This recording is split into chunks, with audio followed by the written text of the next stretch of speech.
The silverware hadn't stopped clinking when Derek said it. Apologize to my mother. I stared at him from across the dining table. The candles on Tanya's birthday cake were still smoking, wax pooling in little white puddles on the good china.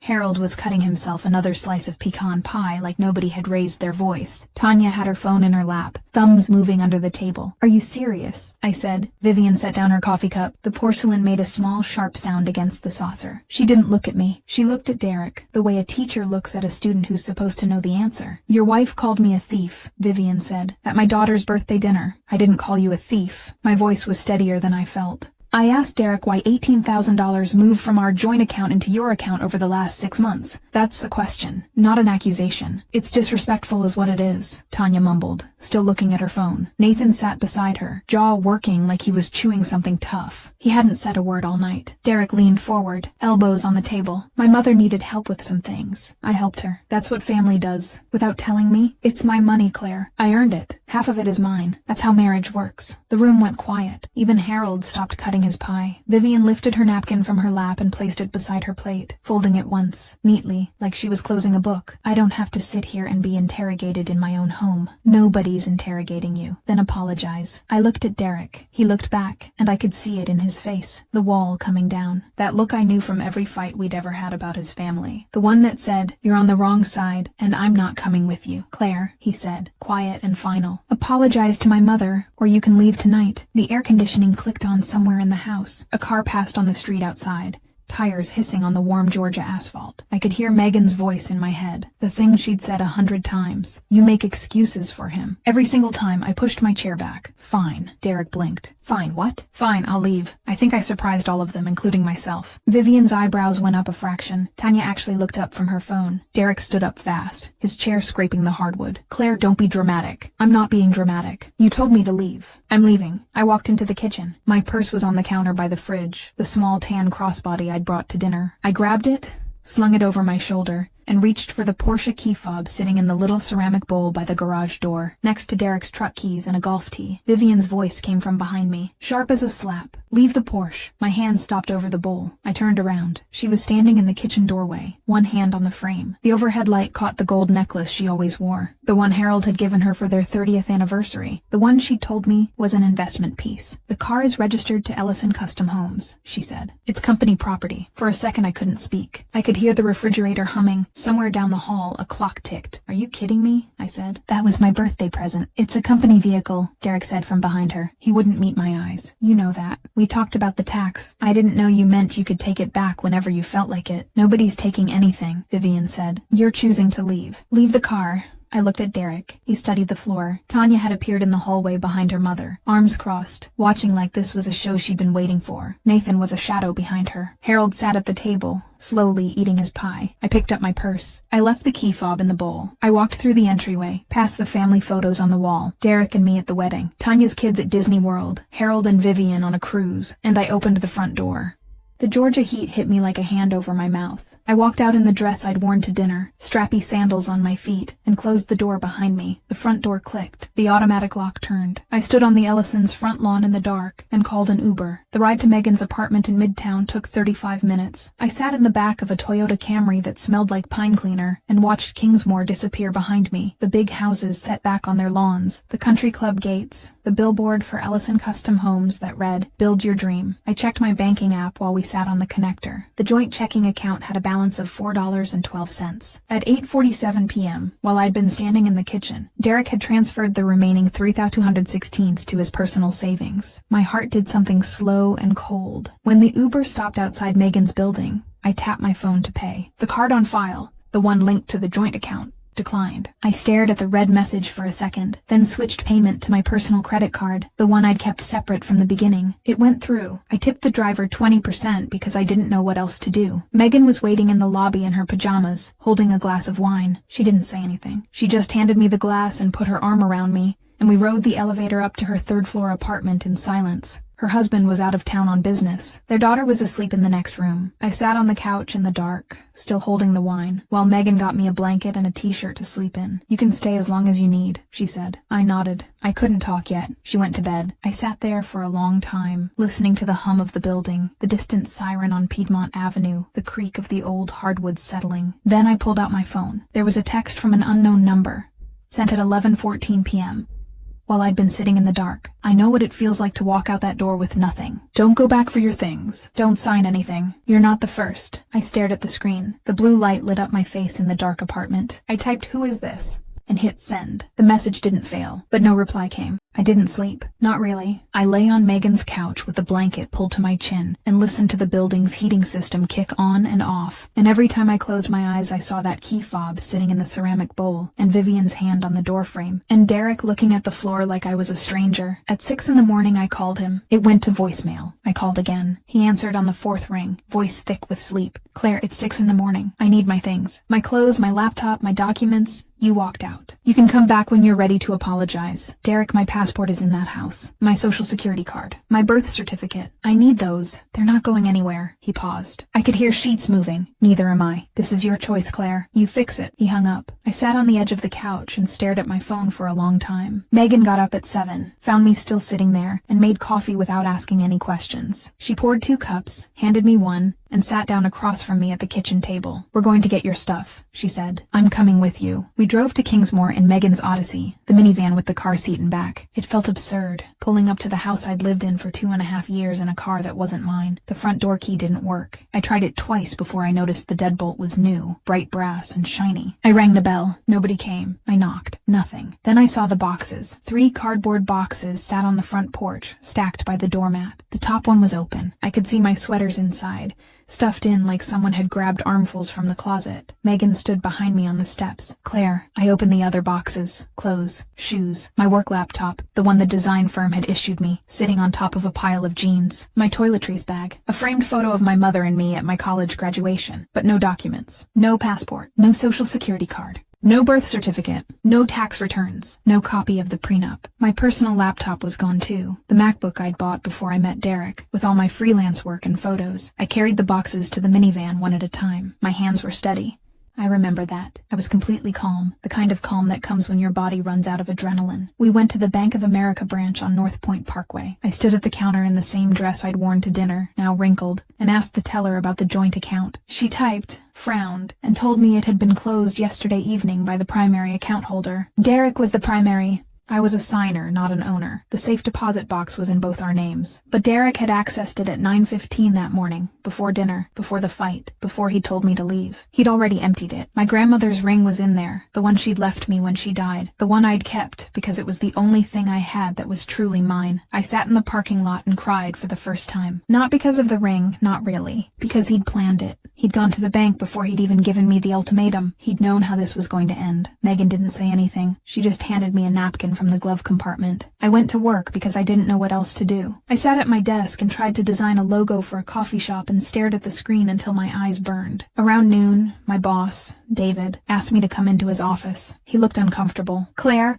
I got a call from your husband this morning." My stomach dropped. "He called you?" "He said you're going through a difficult time, that you had some kind of episode at a family dinner. He asked if we'd noticed anything concerning." He paused. I told him we hadn't, but I want you to know, if you need time off, or if there's anything, I'm fine, I said too quickly. "I'm fine. There's no episode. We're getting divorced." David nodded slowly. I could see the concern and pity in his face, and the faint professional worry behind it. I wanted to disappear. That night, back at Megan's, I texted the unknown number again. "Who are you? Please." No reply. I lay on the couch and thought about the name Lisa. I'd heard it once, maybe 6 months after Derek and I started dating. Tanya was drunk at a barbecue and said something about the last one, and how Lisa was always so unstable. Derek had shut her down fast. I'd asked about it later, and he'd said Lisa was an ex who'd had trouble letting go. I never asked again. I got up, found a notebook in Megan's kitchen drawer, and wrote down everything I could remember. The date of the wedding, the date I signed the prenup, what Derek had said to me that night. I'd signed it 2 days before the wedding, in Derek's lawyer's office, in a conference room with glass walls. I hadn't read all of it. Derek had said it was standard, just protecting the family business, that everyone in the family signed one. His lawyer had handed me a pen and smiled. I was 29 years old and I didn't want to cause trouble. There was a knock on the apartment door. I froze. It was almost 11. Megan was asleep. I looked through the peephole. The hallway was empty. I opened the door a crack. Taped to the door was a manila envelope. No address, no stamp. I pulled it inside and opened it on the kitchen counter. It was a copy of my prenuptial agreement. Dozens of pages held together with a binder clip. Someone had gone through it with a yellow highlighter. Marking sections. Waiver of spousal support.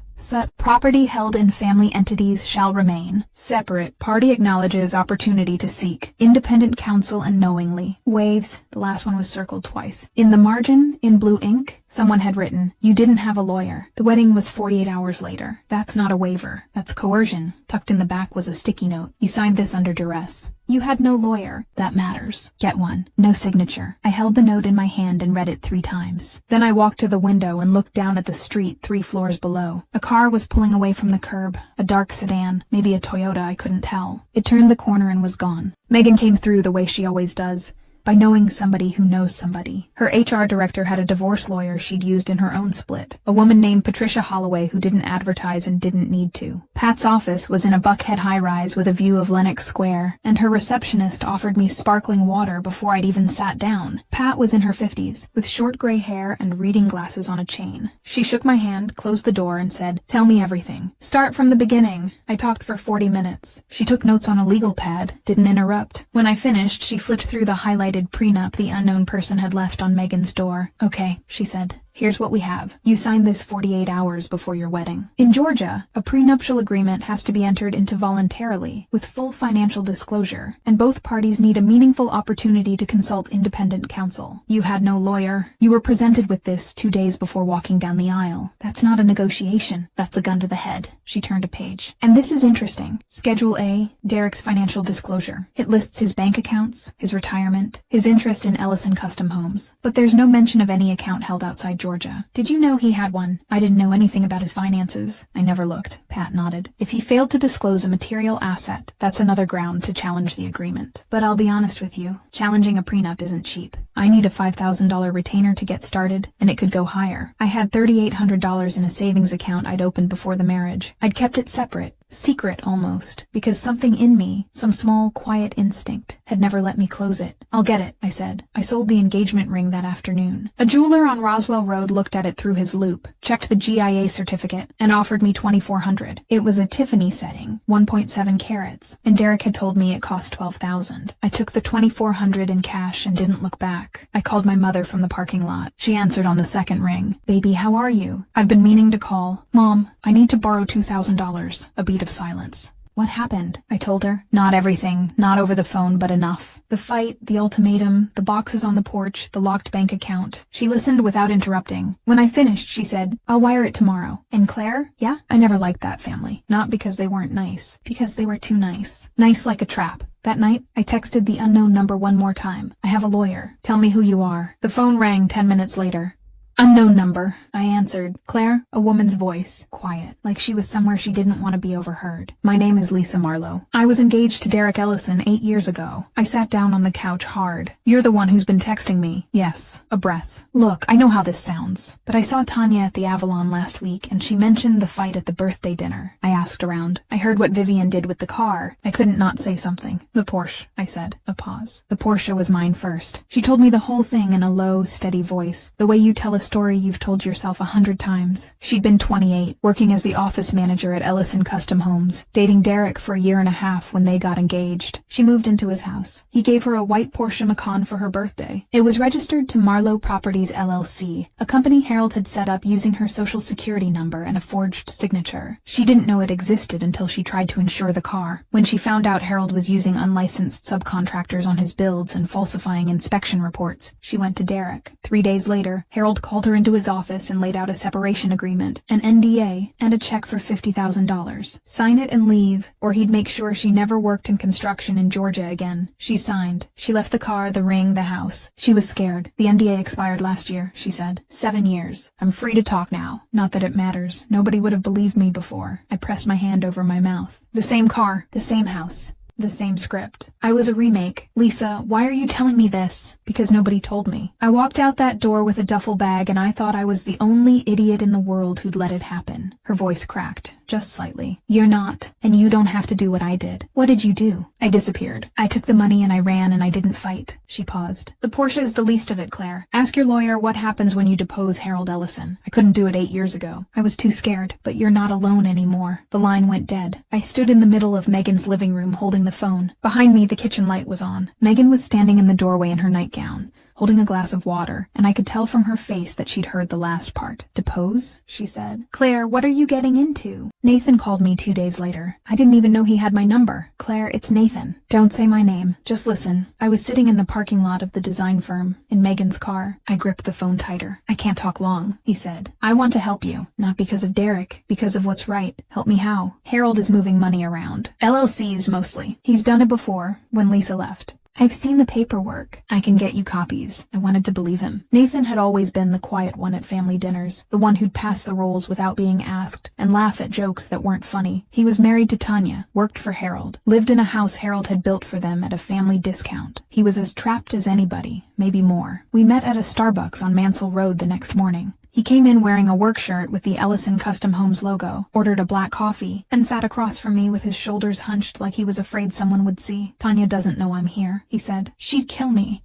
But Harold is pressuring her to sign some kind of statement, saying you were unstable, that you threatened Vivian at the dinner. I can't let her do that. I can't let my kids grow up thinking this is how you treat people. What kind of paperwork? I asked. Transfer documents. Between the LLCs. Harold moves assets around whenever he senses trouble. He did it before Lisa's deposition. Not that she ever got one. He's doing it now. If your lawyer subpoenas the wrong records, they'll come back clean because he's already moved everything. I should have been more careful. I know that now. But I was tired, and I was angry, and someone from inside that house was finally talking to me like I was a human being. I told him Pat was planning to challenge the prenup and was looking into Harold's financial disclosures. I didn't give him specifics. I didn't think I needed to. That afternoon, Derek's lawyer sent Pat a settlement offer. $10,000. A quick, uncontested divorce. Each party kept their own debts and assets. A mutual non-disparagement clause, meaning neither of us could talk about the marriage publicly. No alimony, no property division, no health insurance. $10,000, I said to Pat on the phone. After 3 years of marriage, after I put $35,000 of my grandmother's money into the down payment on that house. The non-disparagement clause is the part they care about, Pat said. They want you silent. Don't respond yet. Let me think. I told them no the next day. That evening, Megan and I had our first real fight. Her husband, Greg, had come home from his business trip. He was a quiet man, an accountant who measured his words the way he measured spreadsheets. After dinner, he asked if he could talk to me in the living room. Claire, you know I care about you, he said, but Megan told me about the depositions and the LLCs and all of that. I have to think about my family. If Harold Ellison is the kind of man who locks his daughter-in-law out of her house and drains her bank account, what do you think he'd do if he found out we're helping you? Greg, Megan started. I'm sorry, he said. I really am, but we have a daughter. I can't risk it. Megan looked at me, her face torn in half. I didn't blame Greg. I would have thought the same thing, but it still felt like a door closing. I'll find a place, I said. Give me a few days. I was packing my things the next morning when Pat called. Her voice was different, tight and controlled, the way people sound when they're angry but trying not to show it. Claire, opposing counsel, just filed a motion to compel discovery. They're asking the court to force you to disclose all communications with your attorney about the prenuptial challenge. My blood went cold. They can't do that. Attorney-client. They're claiming you waived privilege by discussing strategy with a third party. They specifically reference conversations about my approach to Harold's financial disclosures. She paused. Claire, that information came from someone I told only you. Who did you talk to? I thought of Nathan in the Starbucks, hunched over his coffee, asking questions. I thought of him saying I can get you copies, and how I'd told him Pat was looking at the financial disclosures. I thought of him going home to Tanya,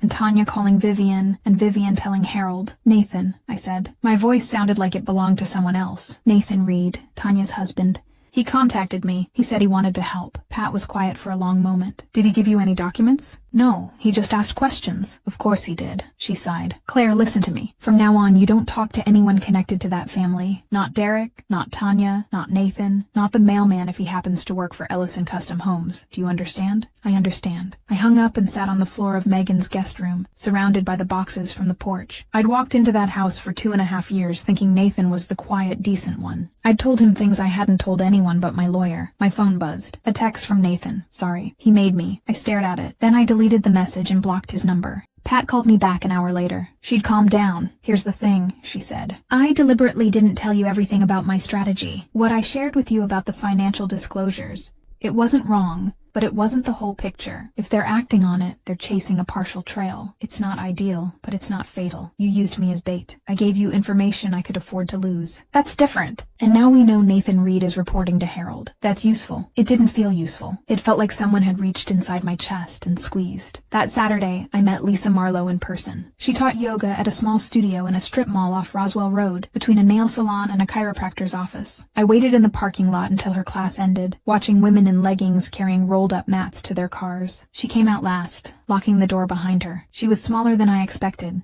5'4" maybe, with streaks of gray in her dark hair pulled back in a braid. She looked like someone who had learned to take up less space. We sat in her car, an old Forester with a crack in the windshield, because the studio was closed and it was too hot to stand outside. She kept the engine running and the AC on. I worked for Ellison Custom Homes for 3 years, she said. Office manager. I did payroll, permits, inspection scheduling. That's how I found out about the subcontractors. Harold was using unlicensed electricians and plumbers on his builds. Guys he paid cash, no insurance, no certification. He'd forged the inspection sign-offs himself. I saw the paperwork. I told Derek. She stared through the windshield at the nail salon across the parking lot. Derek told me I was overreacting. Said that's how the business worked. That everyone cut corners. 3 days later, Harold called me into his office. He had a separation agreement, an NDA, and a check for $50,000 on his desk. He said if I signed and left quietly, I'd be fine. If I didn't, he'd call every contractor in Metro Atlanta and tell them I was a thief. He said he'd make something up. He said people would believe him because he was Harold Ellison, and I was a secretary who slept with his son.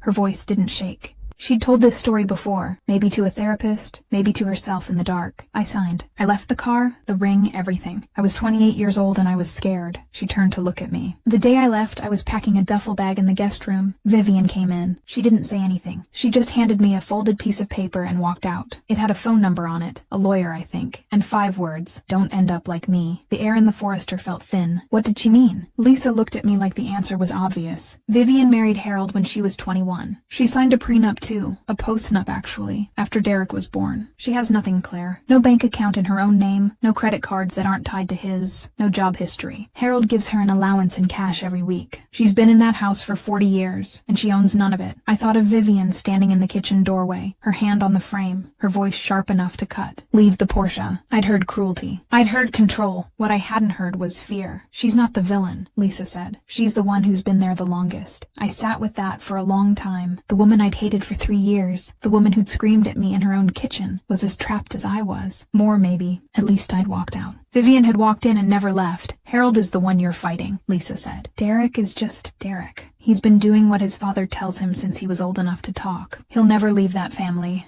He can't. I drove back to Megan's in a daze. The world had rearranged itself, and I was still trying to find the furniture. The enemy wasn't who I thought it was. The marriage I'd been fighting to save hadn't been a marriage at all. It had been a membership, and the dues were everything I owned. That night, I borrowed Megan's minivan to run to the grocery store on Roswell Road for milk and cereal. I was walking across the parking lot, keys in hand, when I saw it. A white Porsche Macan.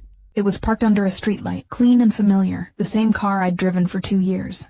The plate was different, a temporary tag. The window rolled down. Vivian was behind the wheel. She looked older than she had 3 weeks ago. The perfect hair was still perfect, but her face was drawn, like she hadn't been sleeping. She looked at me across the parking lot, and for a second I saw something I'd never seen on her face before. Uncertainty. Get in, she said. We need to talk. And before you say anything, I'm not here to apologize. I got in the Porsche. The leather still smelled the same. Vanilla air freshener and something expensive. The scent I'd breathed every day for 2 years. Vivian didn't drive. She kept the car running and stared straight ahead through the windshield. I can't help you openly, she said. Harold monitors my phone. He reads my emails. He has someone check the car's GPS. I'm taking a risk just being here. I told him I was meeting Darlene at the club. Then why are you here? She was quiet for a moment. Because you were crying when you signed that agreement. Derek told you if you didn't sign, the wedding was off. You were in the conference room by yourself, and you were crying, and I stood in the hallway outside, and I didn't do anything. Her hands tightened on the steering wheel. I've stood in a lot of hallways. I didn't say anything. I'll help when I can, she said. But you can't tell anyone. Not your lawyer, not your friend, not your mother. If Harold finds out, he'll cut me off. I have nothing, Claire. Nothing. I'm 62 years old and I can't even write a check. I looked at her. The gold necklace, the diamond studs, the silk blouse. Everything she wore belonged to Harold. The car she was driving belonged to Harold. She was a mannequin dressed in someone else's things. What do you know about the prenup? I asked. I know Derek's lawyer drew it up and you didn't have one. I know the financial schedule is wrong. Harold has accounts in Delaware that don't appear on that document. I know because I've seen the statements come to the house. She finally looked at me. But I can't testify to any of it. Not yet. He'll destroy me. Then what can you do? I can tell you when to look.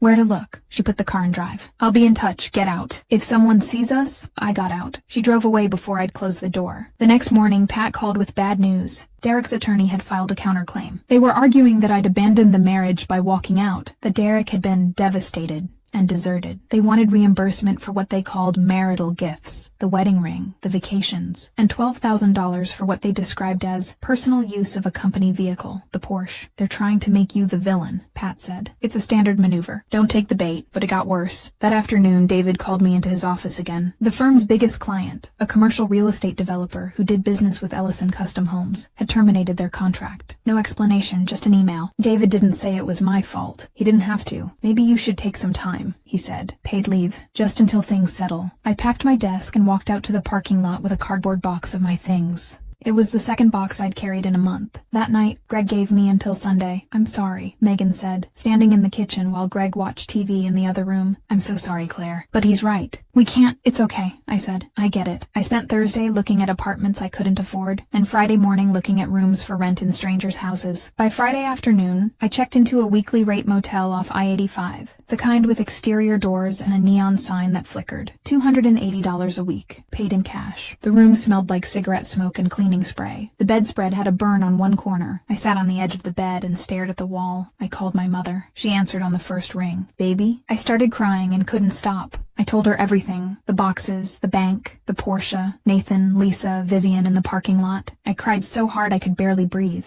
I told her I was stupid, that I should have listened, that I'd married a man who lived in his father's pocket, and I'd known it and I'd done it anyway because the house was beautiful and the car was nice, and for a little, while I'd felt like someone who belonged somewhere, she let me cry. When I was done, she said, Claire Marie, you listen to me. You made a mistake. That doesn't make you a mistake. You don't need that house. You need you. You've had you all along. You just forgot where you parked.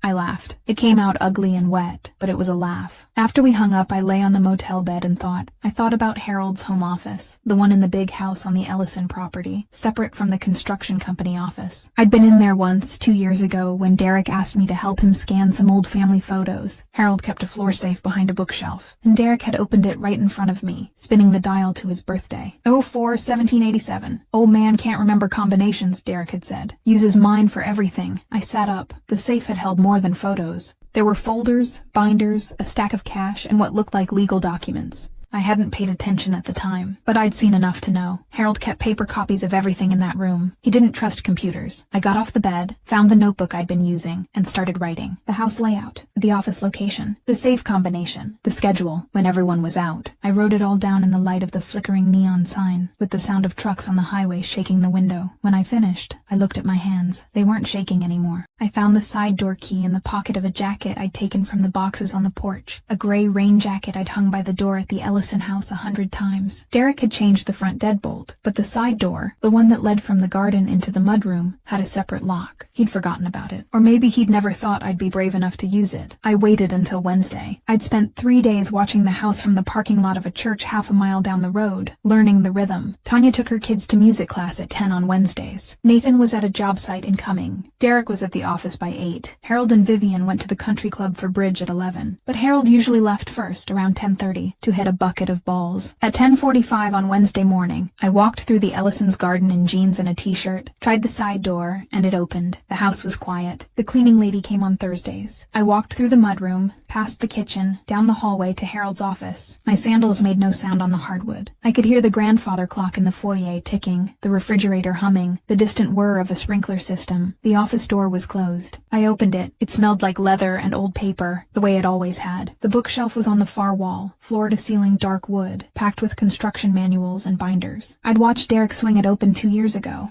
I found the latch behind a row of encyclopedias and pulled. The shelf swung out on hinges, revealing the safe. I spun the dial. 041787. The safe clicked. I pulled the handle. Inside, stacks of cash and rubber bands, a jewelry box, a handgun I didn't touch, and rows of manila folders labeled in Harold's tight, slanted handwriting. I pulled out my phone and started taking pictures. The first folder was labeled Ellison Derek Prenup. I opened it. It was a prenuptial agreement, but not the one I'd signed. The asset schedule was different. This version listed a Delaware LLC called HRE Holdings and a bank account in the Cayman Islands. The version I'd been given didn't mention either. I photographed every page. The second folder was labeled Vivian Postnup 1991. It was a postnuptial agreement signed a year after Derek was born. Vivian had waived all rights to Harold's present and future property, all spousal support, and any claim on the business. Her signature was small and cramped. There was a witness signature I didn't recognize. No lawyer for Vivian was listed. The third folder made my hands cold. Marlowe Properties LLC formation. It contained the articles of organization for the company that owned my Porsche. The registered agent was Harold Ellison. The member signature read Lisa Marlowe, but the signature didn't look like Lisa's. I'd seen her handwriting on the yoga studio waiver I'd signed that Saturday. This was Harold's handwriting, slanted and tight, with a flourish on the L that matched the labels on the folders. He'd signed her name. I photographed everything. I didn't take a single piece of paper. I put each folder back exactly where I found it, closed the safe, spun the dial, and swung the bookshelf shut. I was halfway down the hallway when I heard a car in the driveway. I froze. The front door opened. Footsteps crossed the foyer. I backed into the kitchen and pressed myself against the wall next to the pantry. The footsteps went to the office. The door opened, closed, silence. Then the office door opened again. The footsteps came back down the hall toward the kitchen. I held my breath. Vivian walked into the kitchen carrying a grocery bag. She saw me. We stood there, 10 feet apart, the grandfather clock ticking in the foyer. She didn't scream. She didn't call Harold. She looked at me, then looked down the hallway toward the office, then looked back at me. She set the grocery bag on the counter. He left his bridge glasses on the desk, she said. I told him I'd run them over to the club. She reached into the bag, pulled out a pair of reading glasses, and held them up. Then she turned and walked out of the kitchen. I heard the front door open and close. A car engine started. Through the kitchen window, I watched her back out of the driveway and drive away. She'd known I was in there. Maybe she'd seen me watching the house that week. Or maybe she'd just guessed. But she'd made sure Harold left for the club early, and she'd shown up to give me a reason to be in the house if anyone asked. She'd promised in the Porsche that she'd help when she could. The grocery bag was a prop. The glasses were a prop. She'd given me time. I left through the side door and didn't run. I walked through the garden, down the street to the church parking lot, and got into the car I'd rented with my credit card, a Toyota Corolla, the cheapest thing on the lot. My hands were steady on the wheel. I drove to a coffee shop and sent all the photos to Pat. She called me within 15 minutes. Claire, the Marlowe Properties filing. If that signature is forged, that's not a family law issue. That's identity fraud and potentially bank fraud. The LLC was used to secure a vehicle loan, which means a bank got a forged signature on a credit application. She paused. The prenup with the different asset schedule is also huge. He showed you one version and kept another. That's fraud in the execution. Can you use the photos? Technically, you entered the home without permission. A judge could exclude them. But I can use what's in them to file for subpoenas of the original documents. Once the court orders Harold to produce them, he can't hide. That afternoon, Pat filed the motion. At 6 o'clock, she called again. She sounded almost amused. They want to settle, she said. Real settlement. Their lawyer reached out an hour after our motion hit the docket. Claire, they know you were in that house, and they're scared. The first settlement offer came on a Tuesday morning. Pat read it to me over the phone. $150,000. Return of all personal property currently in their possession. No spousal support. No property division beyond the cash payment. Both parties sign a mutual confidentiality agreement regarding the terms and the circumstances of the marriage dissolution. A gag order, I said, essentially. You take the money and you never talk about what happened. No, Claire, I'm not signing an NDA. Lisa signed an NDA and carried it for 8 years. I'm not going away quietly. Pat was quiet for for a moment. I want to be clear about what you're turning down. $150,000 is real money. If we go to court, we could get more, or we could get less. And if Harold Ellison starts fighting, he's already fighting. He drained my bank account. He told my boss I was crazy. He locked me out of my house. I leaned against the wall of the motel room. The neon sign outside buzzed. I want the prenup declared invalid. I want the down payment money I put into the house, $35,000, plus my share of the equity. I want Harold to leave Nathan alone, and I want to be able to tell whoever I want whatever I want. No NDA. You understand the last condition is the one they'll never accept. Then we don't settle. Pat made the counteroffer. Harold's lawyer rejected it within 24 hours. The confidentiality clause was non-negotiable. Tanya called me that weekend. I almost didn't answer, but something made me swipe. Can we meet? She said. Please. Not at the house. Somewhere public. We met at a diner on Holcomb Bridge Road, the kind with vinyl booths and breakfast served all day. Tanya was already there when I arrived, sitting in a corner booth with no makeup and her hair in a ponytail. I'd never seen her without makeup. She looked 10 years older. I'm not here to argue, she said. Nathan won't get out of bed some days. He thinks he's a monster for what he did to you. My kids came home from school asking why Grandma Vivian was crying in the kitchen. Daddy told them it was allergies. She laughed, and it came out broken. Allergies. In August. I sat down across from her. Tanya, why are you here? Because I don't know what to do. Her eyes filled. Dad is talking about countersuing you. He's saying he has medical records, that you were in treatment, that you were unstable. Claire, I know you never saw a therapist. I know because Derek complained about it once. He said you refused to go to couples counseling because you didn't want anyone in your business. The fabricated medical records. Harold wasn't just going to fight me. He was going to invent a version of me that never existed. Tanya, I said, your father is breaking the law. The LLC, the forged signature, the fake records. This isn't a divorce anymore. If you know about any of it and you stay quiet, you could get pulled in. He's my father. I know. I paused. But your kids are watching. What do you want them to learn? She didn't answer. She pressed a napkin to her eyes and breathed in slowly, the way you do when you're trying not to sob in a public place. Then she stood up, pulled her purse onto her shoulder, and walked out without saying goodbye. That Monday, Harold's lawyer made the threat official. In a letter to Pat, he stated that if Claire proceeded with baseless accusations about family entities, they would introduce evidence of Claire's documented history of emotional instability, including therapy records from a practice I'd never heard of. Pat called me, furious. There are no records because you never went. If they try to introduce fabricated documents in a court proceeding, that's fraud. And the letter itself, threatening to defame you unless you drop your claims, that's extortion. I'm filing a response, but the fight was costing me. I'd burned through the ring money and most of my savings. My mother had wired what she could, but she was a retired teacher on a pension. I'd picked up 2 freelance logo projects that paid a total of $900. The motel was eating $280 a week. I ate peanut butter sandwiches and cereal, and didn't turn on the AC because the room charged extra for electricity. Megan texted me once, "Are you okay?" I texted back, "Yeah." It was a lie, but it was the kind of lie you tell your best friend when you know she's already carrying enough. The mediation was scheduled for Thursday. On Wednesday night, I was sitting on the motel bed going over Pat's notes when my phone buzzed. A text from a number I didn't recognize. "I'll be there tomorrow." "I'm done being quiet." I stared at it, 3 lines. No name, but I knew. I'd heard her say I've stood in a lot of hallways. I typed back, "Are you sure?" The reply came a minute later. "I've been sure since 1991. I was just afraid. I didn't sleep that night. Not because I was scared. Because for the first time since I'd walked out that door, I didn't feel like I was standing alone." The mediation was in a law office on Peachtree Street, in a conference room with a long mahogany table and windows that looked out over downtown Atlanta. Pat and I sat on one side. Across from us were Harold, Derek, and a lawyer named Marcus Webb, who wore a suit that cost more than my car used to. Vivian wasn't there when we started. Webb had listed her as a potential witness. His witness, not ours. I didn't know if she'd show. The mediator was a retired judge named Arthur Chen, a calm man with a slow voice and the patience of someone who'd spent 30 years listening to people lie. He asked both sides to make opening statements. Webb went first. He talked about a marriage that had simply run its course, about a wife who'd chosen to leave over a minor family disagreement, about a family that had been generous and was now being punished for it. He mentioned my emotional issues and the stress I'd put the Ellisons through. Then Pat spoke. She laid out the timeline. The prenup signed 48 hours before the wedding.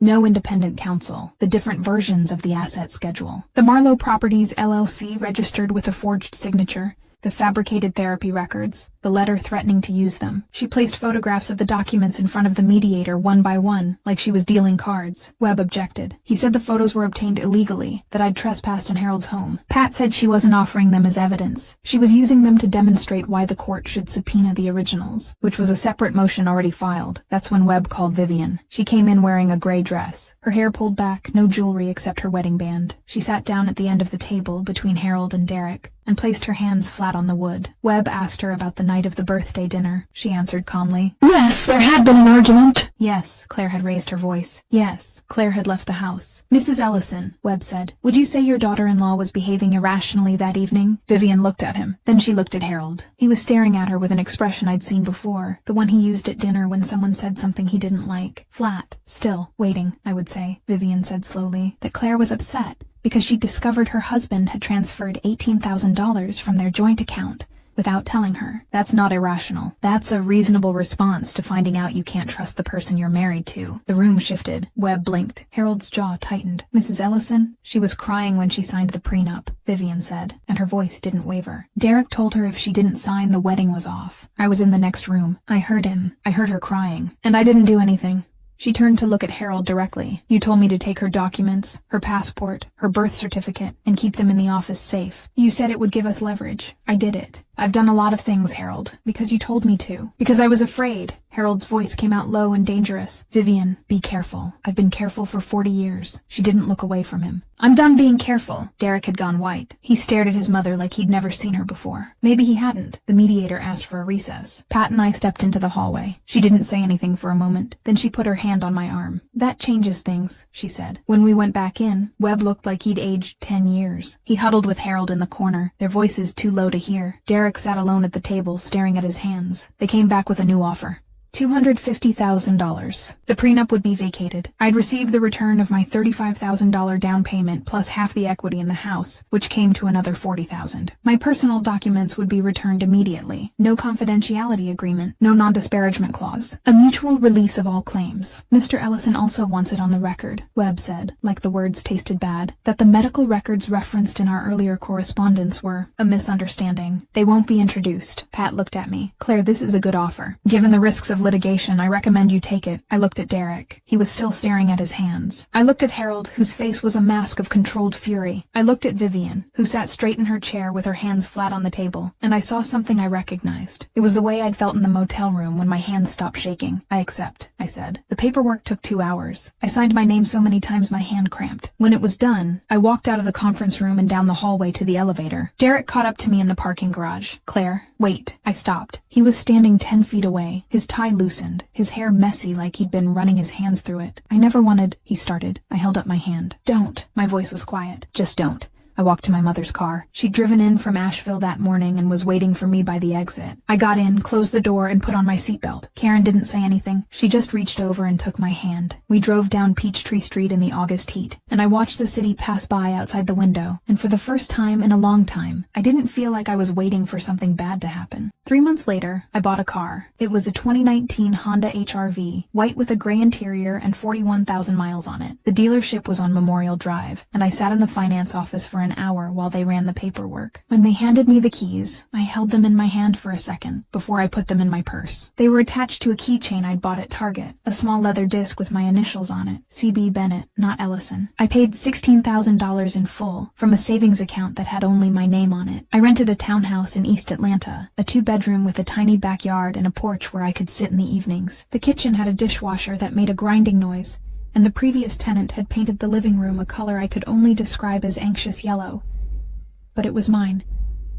The lease was in my name. The utilities were in my name. When I locked the door at night, I was locking myself in, not out. I started a new job at a small design firm in Decatur. The pay was less than what I'd made at the old place, but nobody called my boss to tell him I was crazy. My coworkers brought me lunch during my first week and asked normal questions. Where are you from? Do you have any dogs? Have you tried the Korean place down the street? Nobody asked about my marriage. Nobody mentioned the Ellisons. Megan and I found our way back. It took time. We had dinner at her house one night after Greg had taken their daughter to a soccer game, and she cried into her pasta and said she was sorry she hadn't done more. I told her she'd done the most important thing. She'd opened the door. You gave me a place to land, I said. That's not nothing. Lisa texted me a week after the mediation. 2 words, thank you. Then a minute later, for both of us. I texted back, you helped me. She sent a yoga emoji. I laughed. It was the first time I'd laughed about anything related to the Ellisons, and it felt like something loosening in my chest. I heard things through the grapevine. Tanya and I didn't talk. but she sent me a message once that said, "I'm glad you're okay." I wrote back, "I hope you are too." I meant it. Nathan still worked for Harold, but Tanya had started taking real estate classes at the community college. I didn't know if that meant anything. Maybe it didn't. Maybe it did. Derek was dating a 26-year-old. I saw a photo on Instagram. Someone I didn't know had liked it, and it came up in my feed. He had his arm around her at a Braves game, and she was laughing, and she looked young and happy and completely unprepared. I didn't feel anger. I didn't feel anything really, except a faint distant sadness, like hearing a song I used to like. Harold was being audited by the IRS, Pat told me, not because she was tracking him, but because the subpoena process had uncovered discrepancies in the LLC filings, and the court had referred the matter to the government. She said it might lead to nothing, or it might lead to something. I didn't care either way. I wasn't looking for revenge. I was looking for a life. Vivian didn't leave Harold. I'd wanted her to. The way you want a character in a book to make the choice you know she should make. But Vivian was 62 years old with no job history and no credit, and leaving a man after 40 years isn't a decision you make in an afternoon. She moved into the guest bedroom. Tanya told me that much, in a rare moment of honesty during a phone call that was supposed to be about returning a casserole dish. Vivian had also started volunteering at the library 2 days a week. She was looking at apartment listings online, Tanya said, but she hadn't called any of them yet. A month after the mediation, a postcard arrived at my new address. No return address. The front was a photograph of a white Porsche on a coastal highway. On the back, in handwriting I recognized, small and cramped, the same hand that had written the labels on Harold's folders, were 4 words: "Drive something you own." I taped it to my refrigerator, next to a photo of my mother and me at my college graduation. On a Saturday in October, I went to the Publix on Flat Shoals Road and bought groceries for the week: eggs, bread, chicken, a bottle of wine, apples, coffee. I pushed the cart through the parking lot in the mild Georgia fall, the sun warm on my shoulders, and found my car in the sea of vehicles. It wasn't the newest or the nicest. It didn't have leather seats or a navigation screen or a logo that made people look. I took out my keys, the Honda key, the one with the CB keychain. I pressed the button. The lights flashed. The doors unlocked with a soft chirp. I put the grocery bags in the back, got in the driver's seat, and closed the door. The interior was quiet. The engine turned over on the first try, a steady, reliable hum. I adjusted the rear view mirror, put the car in drive, and pulled out of the parking space. I didn't look back.